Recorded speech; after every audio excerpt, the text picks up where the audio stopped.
Arki gooftaa gabaabbatee nu fayyisuun yoomitti ulfaatee yakka keenya nu gidduu goree kanaaf fayyinni nutti irratee gurri Waaqayyoo duudee iyya keenya dhagahuu dideeree ubbuu keenyatti gargar nu hiittisee nu'if Waaqayyo gidduu goree beenyaan nama cubbuu hojjatu du'aadhaa gatiin isaaf laatu gara kootti deebi'aan fayyitu kun jechaa jira Waaqatu guyyaan fayyinaarraa guyyaan nuti itti fayyinu gooftaan keenya nu eegaa jira gara saata deeminu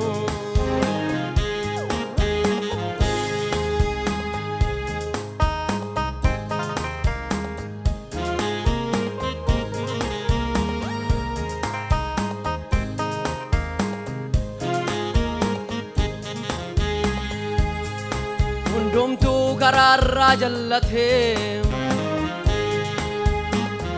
fedha foonsaa duukaa kaataa yaa gooftaan deebi'ee dhufu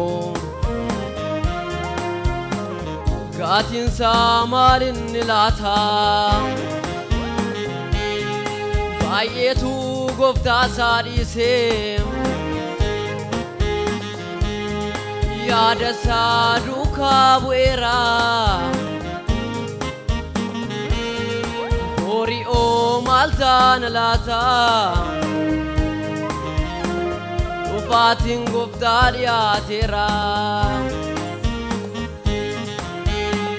cubbuun addaamirraa dhalatee addunyaa hunda fudhatee akka nuti hin banneef jedhee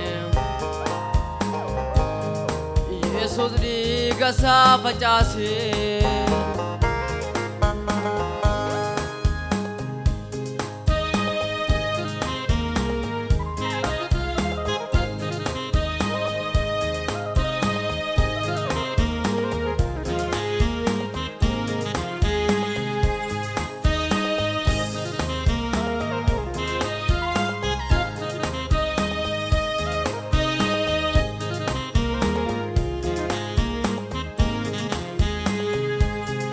cubbuutu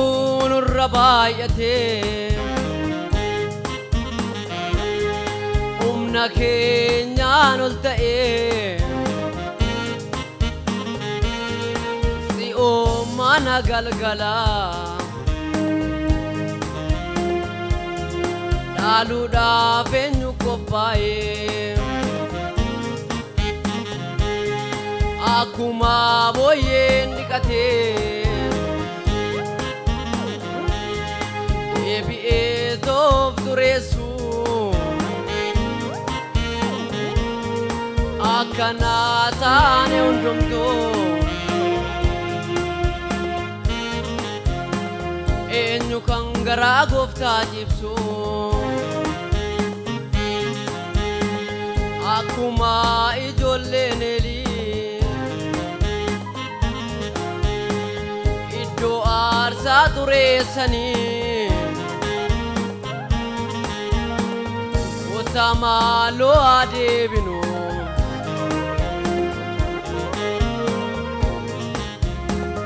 otoo gooftaan nutti hin dheekkamini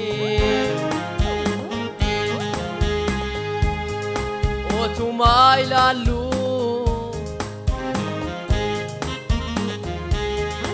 akka hin argine Tumara genyu Akaina genye Kango de malini akakenya male Kango de malini jubbo kenya male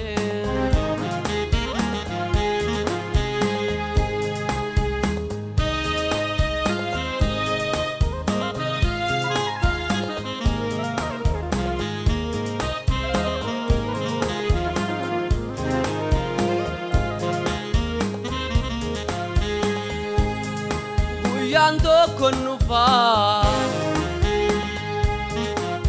Yana duni padabdu Yando konufa Yanjini digat gederamtu Yando konufa Yansa mingar garbau Warri cubbu sani tinggapini Bakali tannabu Eenyumaan argata